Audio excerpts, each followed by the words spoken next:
What's up, everybody, and welcome in to another edition of The Sit Down. As always, if you enjoy this video, please make sure you hit that like button and let me know what you think of today's very interesting discussion in the comment section below. If you're new around here, you just haven't done it yet, or you're living under a rock and seeing this video for the first time, I don't know what you're waiting for. Hit that subscribe button below now so you never miss another sit down video. Today, ladies and gentlemen, we're going to get in to another very interesting organized crime topic, and we're taking a break from the world of the American Mafia and heading in to America's prisons. Today, we're going to talk about another organized crime group that actually patterns themselves very similar to the Mafia. On this channel, we have discussed over the years the Aryan Brotherhood. We've talked about the federal system. We've discussed people like Barry Mills, T.D. Bingham, and even the relationship with people like John Gotti. Today, though, we're going to get into a recent indictment that found its conclusion. Now, this original investigation goes back over a decade, and it would ultimately culminate with a 9-week trial that found its result this week. Essentially, we are going to delve into what this indictment entailed and the inner workings of the Aryan Brotherhood today, the relationship between the California AB, the federal AB, and we're going to discuss the major players on what the Aryan Brotherhood calls the Commission, very similar to the American Mafia. The story of the current investigation and indictment of the Aryan Brotherhood next on the sit down. Now, this original indictment was dropped way back on June 6th of 2019. And the evidence, though, of this conspiracy and RICO conspiracy had evidence as far back as 2011, which we will find that some of the whackings in this case happened almost 15 years ago, which is quite interesting. Now, I want to kind of get some of the particulars of the AB out of the way. We're not going to go into the history of the Aryan Brotherhood. I've done that in various shows, which I will throw in the pinned comment. If you want history of the Aryan Brotherhood, the Federal Aryan Brotherhood, how the California Aryan Brotherhood started, the Federal Aryan Brotherhood started, make sure you check out those videos that I've done. And again, they're in the pinned comment. Now, most of the people in this indictment, in fact, all of the people in this indictment are currently in California State Prison. Okay, to make that clear. Now, remember, though, the California State Prison System Aryan Brotherhood is the only state Aryan Brotherhood recognized by the federal one. All right, so that's important to understand. And we have to also realize that there is a commission. They sit at the top of the AB. Now, where the AB is a little bit different from the Mafia is that the commission, think of them as the highest ranking capo regimes, okay? They have a certain part or prison that they are overseeing, and they have people underneath them, and they are the top decision makers of what we would call the brand. Now, those three people are currently, according to the federal government, one of them is Edgar Heavily, aka the Snail. He is not named in this indictment. However, he is marked, though, as one of the highest ranking members of the Federal Aryan Brotherhood. Now, also included are guys like Tyler Bingham. Bingham is still alive. However, he is at ADX, so he's unable to participate and have any sort of say in the current organization. That is also true for the most part of Edgar Heavily. He is not in ADX. However, he is at USP Florence High, which is essentially right underneath ADX and on the same grounds as ADX. Now, the people named in this indictment as very high-ranking members in California, but have ties to the Aryan Brotherhood, one of which is a person called Daniel Troxel. We will get to him in a second. He is currently 71 years old and goes by Danny. Now, the main person you will hear mentioned throughout this show, we'll start with Ronald Yandel, aka Renegade. Ronald Yandel was born on June 28th, 1962, and he is from California. Now, he got his start in the Federal Aryan Brotherhood when he was knocked into the feds in the 1990s. Yandel was involved out of a federal case that came about in New Jersey. Okay, he is not from New Jersey, as far as I know, though. This case originated in New Jersey, and it has to do with the fact that, according to the federal government, Ronald Yandel was directly involved in the sale of methamphetamine, okay, a controlled substance. And Yandel did 10 years in federal prison, where he became affiliated with the AB. Now, he would be released in 2001. However, almost immediately, Mr. Yandel was involved in a double homicide in a county in California called Contra Costa, I'm sorry, which is in essentially Northern California, not far from San Francisco.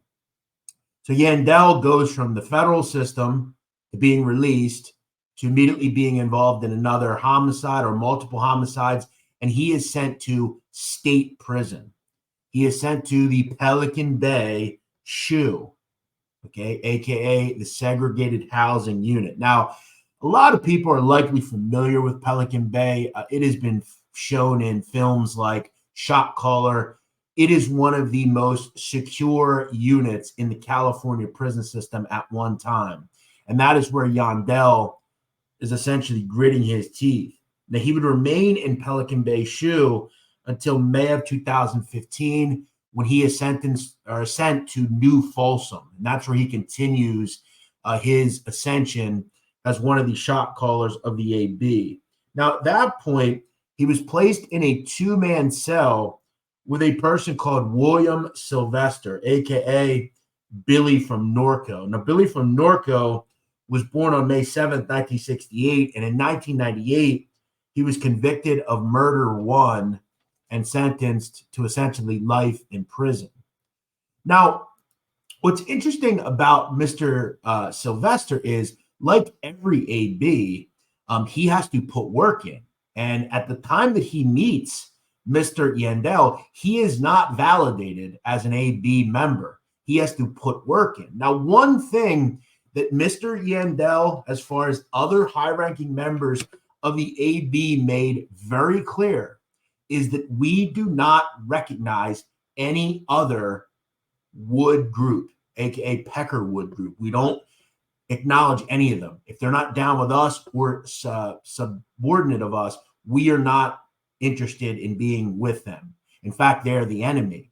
And what Yandel and other people start putting out into the prison system is, if people don't get down or lay down with us, they need to be eliminated. Now, one of the groups that he targets per se is a group called the USAS, aka the United Society of Aryan Skinheads. It had become abundantly clear that the USAS had no interest, in fact, zero interest, in getting down with the Aryan Brotherhood. In fact, they would often taunt, they would go against orders, and they were trying to maintain their own standing as a very violent group. So Yandel starts instructing, hey, if you come across USAS people, get rid of them. And this is exactly what William Sylvester does. In and around October of 2011, in New Folsom, Mr. Sylvester would do what he had to do. Now, I want to discuss what a correctional officer at New Folsom testified on. He would say that he was videotaping and monitoring B facility 3-block SHU, the exercise yard. Now, the officer was armed with his rifle. Now, his shift would start at approximately 6:30 a.m. He would check the yard for weapons and other contraband, and at around 7:35 a.m., 8 inmates dubbed the White Group entered the yard, including William Sylvester and another man called Lance Clemens. Another man, a man called Ronnie Richardson, would also enter the yard. Now, understand, Ronnie Richardson was validated as a USAS member. Now, again, this should not have happened because these are rivals. However, it is what it is. Nobody knew that this edict had come down. So this was a real problem for the prison staff. Now, the individual, the officer, would state that the inmates have been strip searched and checked with a metal detector for weapons and contraband. Now, the officer would explain that upon entering the yard, the inmates would engage in their usual routine of talking amongst each other and shaking hands. Now, as the officer was operating a surveillance camera, he would hear grunting and a sound like a glove hitting a boxing bag, to which he saw William Sylvester and Lance Clemens standing over another inmate who was face down with blood on the back of his shirt. The officer was push an alarm and yell at defendants to, quote, get down, but they continued to strike an inmate with what looked like a stabbing motion. The officer would raise his rifle, rack a round, which made a loud metallic sound. Defendants would then move away from the victim. Now, after Sylvester got down, the officer zoomed the surveillance camera in and noticed a weapon about 2 feet away. Here can be seen William Sylvester stomach down. This is the weapon. We can see that there. Now, I want to discuss how this all happened, essentially. Now, surveillance video was played for the jury because ultimately Sylvester was indicted for this. The video would start at approximately 7:40 a.m. with only the lower half of inmates in the northern part of the yard visible at the top of the frame. Inmates are walking back and forth. Now, at approximately 7:41:40, the defendants are standing together by themselves in the top right. Clemens then becomes fully visible. He touches hands with another inmate, which we find to believe to be someone else, and then continues to walk out of the frame. Sylvester would then walk in the same direction, and just as he leaves the bottom of the frame, Clemens re-enters the frame and walks towards the northern yard. Sylvester then re-emerges, and as he does so, the victim, Ronnie Richardson, walks towards Sylvester, and all hell breaks loose. At approximately 7:43:11, the victim bends over and stays bent over. Clemens is walking around in the center of the frame with other inmates until he stops and faces the victim. Now, ultimately, in this, Mr. Sylvester knifed Ronnie Richardson 34 times. This was a very brutal assault. In fact, I can't get into what exactly happens to Richardson in this. Let's just say it involves his spinal cord, carotid arteries. It is not good. And he essentially bleeds out. And this would be something that ultimately Mr. Sylvester would have to face. Now, keep in mind, Sylvester is already doing life. However, Sacramento County would open up a new M1 case against Sylvester. But he, down the road in 2015, is placed in a cell with Ronald Yandell. Now, we're going to discuss some of the murders that took place, which we already have, but also included in this indictment is the fact that, according to the federal government, Mr. Yandell, as well as Mr. Sylvester, ran what they would call a very high-powered DTO, aka a drug trafficking organization, from their cell inside New Folsom State Prison. And this had to do with the fact of outside sourcing. Now, one thing about the AB we don't talk enough about is the factions or puppet groups underneath them on the street that are moving narcotics, doing things for the group. If you've ever heard of motorcycle clubs, they have groups called puppet clubs that operate for them underneath and are, subordinate to them, right? One of the groups that becomes very important in this indictment, and originally is the reason this indictment started, the feds are looking into a group called the FAIM, aka the Family Affiliated Irish Mafia. They were a group that operated out of the same areas that Ronald Yandell was moving in. And there was a female associated with the FAIM called Gina Quisenberry. Now, Quisenberry was originally being looked into by the feds due to the fact that she was selling large amounts of narcotics, and they would ultimately find out she was communicating through burner cell phones directly with Mr. Yandell inside his shared prison cell with William Sylvester. Now, it was also being learned that Yandell was also instructing that every inmate inside multiple high-level state prisons, any white inmate if they were caught buying narcotics from other groups not associated with the brand, they would be basically, quote, greenlit, which means they would be whacked. So they held a very strong sway, not only on the outside moving narcotics into very desolate locations like South Dakota and Missouri and other places, but they also controlled the drug trade throughout high-level state prisons like Folsom, like High Desert, like other high prisons in the California state prison system. Now, the indictment was also detailing that another high-ranking member in this organization that was essentially controlling a lot of stuff on the outside in the drug trade was a person called Travis Burhop.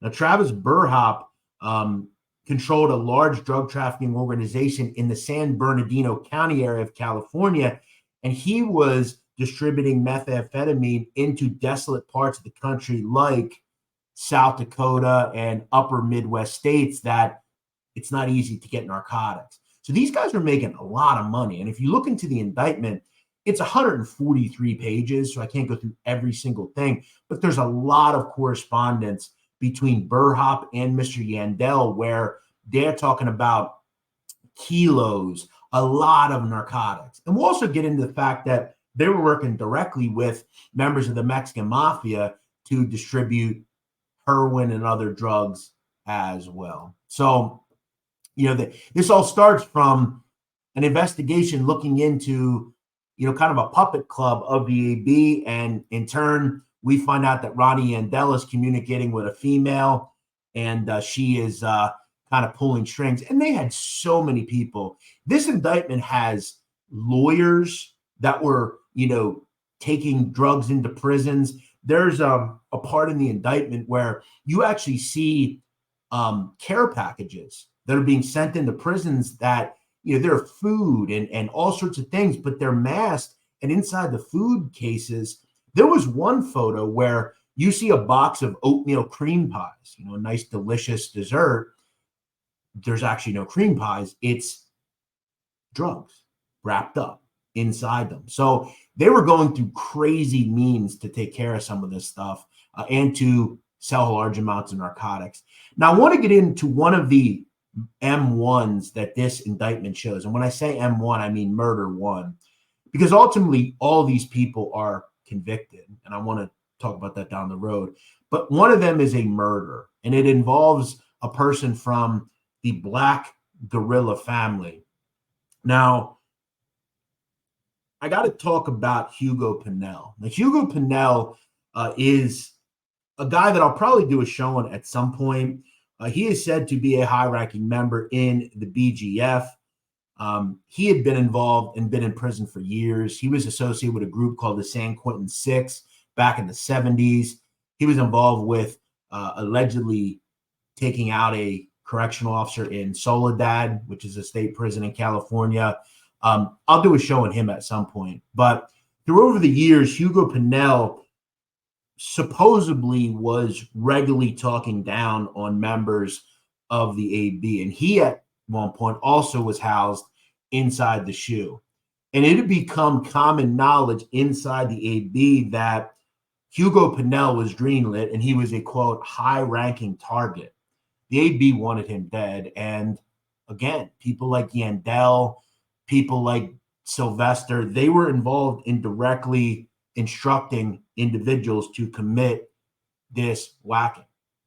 Now, at one point, in and around 2016,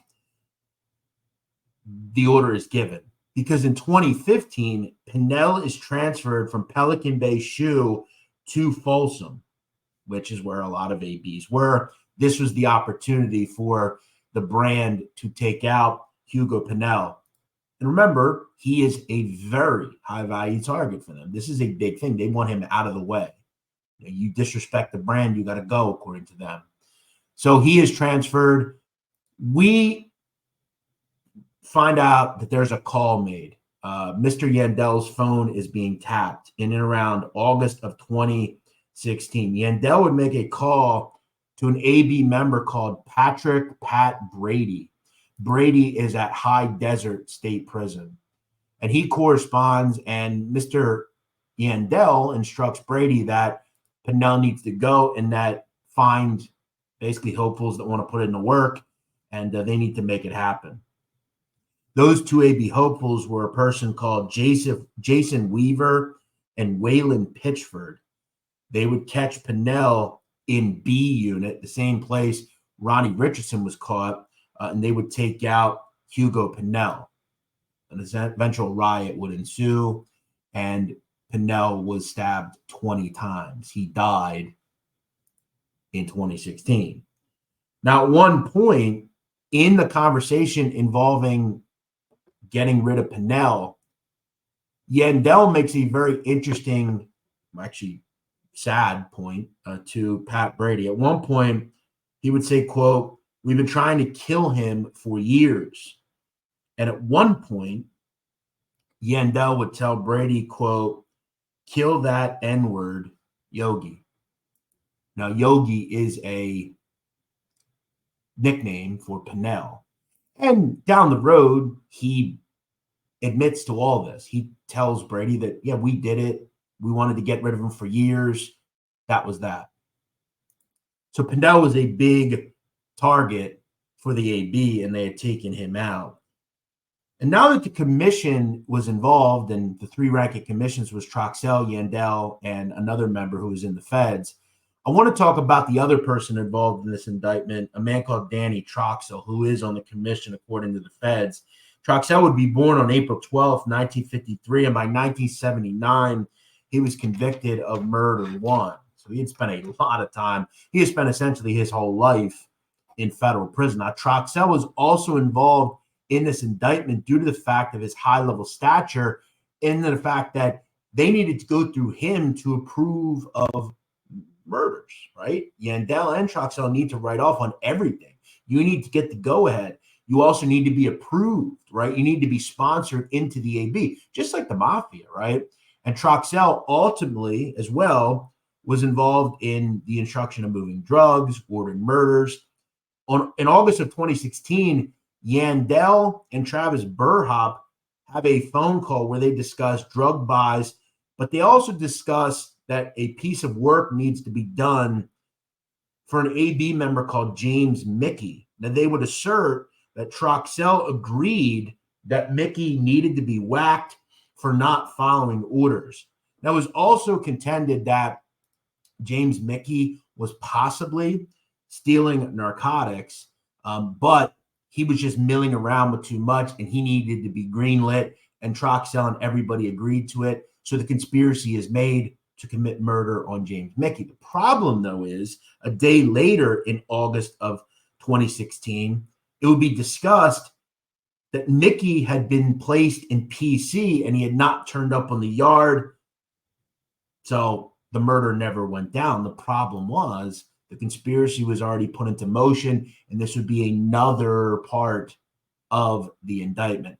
Now, also involved in this wildly interesting indictment was the fact that Yandel, Burhop, and other members of the AB regularly were dealing with members of the Mexican Mafia to move narcotics. At one point, they were dealing with a person called Ronald Torres, aka Mosca. Now, Yandel, in a taped conversation with Gina Quisenberry, he would be told that Mosca has a, quote, unlimited supply of heroin, and that they were looking to purchase kilos at a further discount at $20,000. Down the road, Torres himself would become a supplier of them. Now, authorities would seize heroin connected to Mosca from a Burhop-linked stash house in Fontana, California. Now, Yandel would call Burhop to have money orders sent and held, and he also believed a man called Mosca telling him that they should talk in person at Folsom Prison days later about issues to avoid using cell phones. Yandel would speak with Mosca, looking to coordinate the purchase of a kilo for $24K, but Mosca said the price would be $25K. He was then reminded by Yandel that Sylvester had mentioned the price was told to him by Mosca to be between $22 and $24K. So again, these guys are also moving narcotics with the Mexican Mafia. I want to make this clear. I want to throw this in. We have heard for years that the AB is a racist organization. Remember, they do business with everybody, okay? The AB is about race in prison. It has nothing to do generally. Now, I'm not saying that every one of these people isn't a racist. There are plenty of racists in the AB, but most of the high-ranking people in the AB will do business with everyone. It's about race in prison. Being white, being black, being Mexican, it's very important in prison. This is who you run with. Now, on the street, it's way different. But I'm going to go ahead and guess that all these people, the only color they truly care about is green. And that's the truth. And in prison, you have to do business with certain people. The most pronounced, though, rivalry, though, with EAB is with people like the BGF, the other black prison gangs, the DC Blacks. But over the last decade or two, that hasn't been huge. Then again, though, Hugo Pinell was whacked and was in the BGF. Now, ultimately, Ronald Torres was involved in this indictment. However, he would be whacked last year in 2023. Now, in this conspiracy involving all of these individuals, the feds would ultimately intercept 1,800 phone calls. Some of them were hours long, and they were all done through burner contraband cell phones. And in essence, down the road, the feds would seize nearly 45 different cell phones involved in this conspiracy. In the end, all of these guys were hit with very, very serious charges.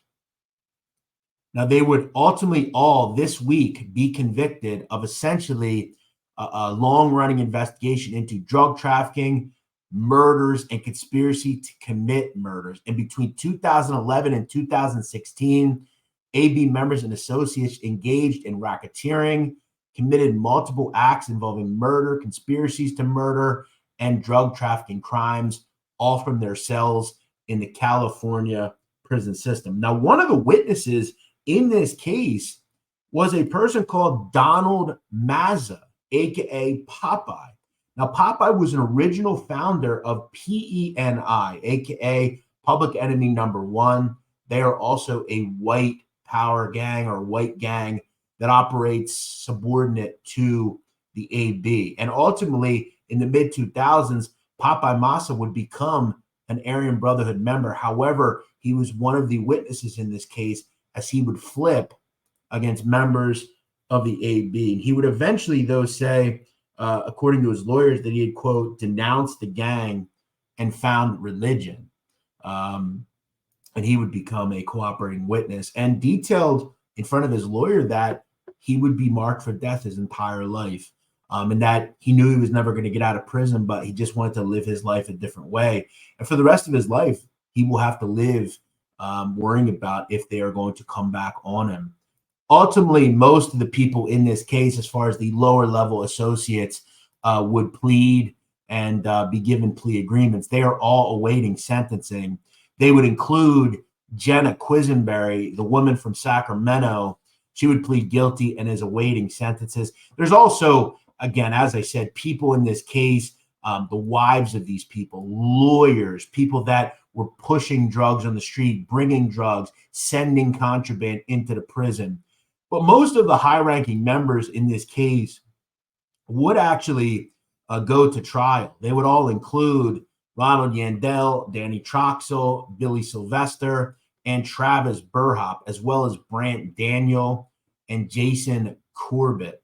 Now, what's interesting about this case is during the 9-week trial, there would actually become a very kind of heated issue between Troxel and Yandel, essentially saying that they were trying to push one another under the bus. One of the lawyers would call Yandel a rat, to which that was a big no-no, a big problem.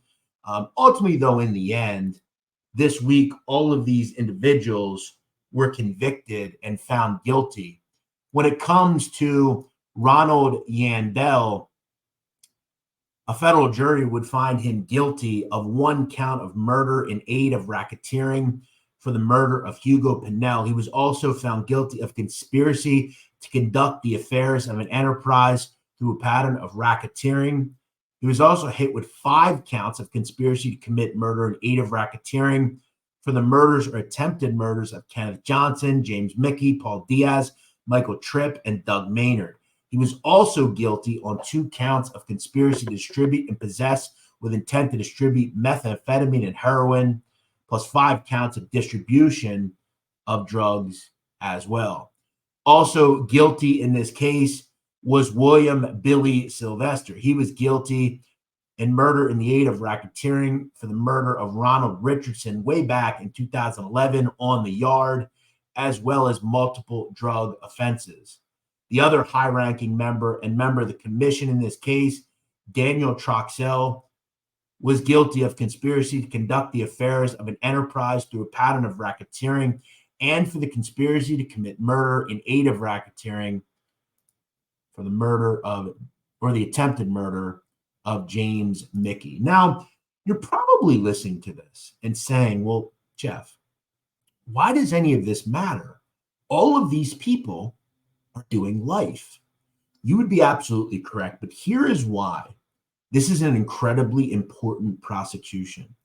All of these people are high-ranking members, some of which are even shot callers and members of the commission, the highest level of the brand in this country.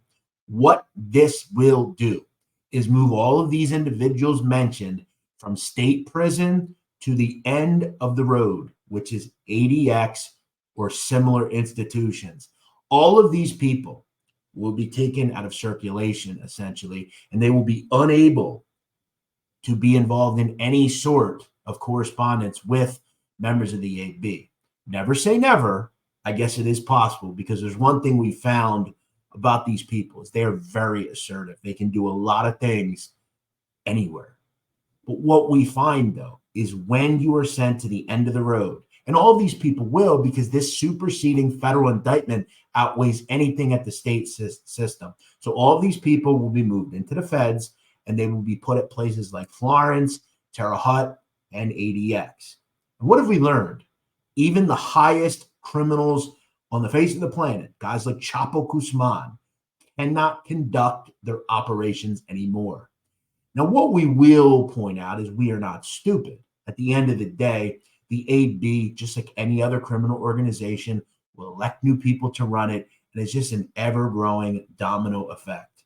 And this is where prosecution of these people is important, but any good criminal organization, power vacuum happens, and people are elevated.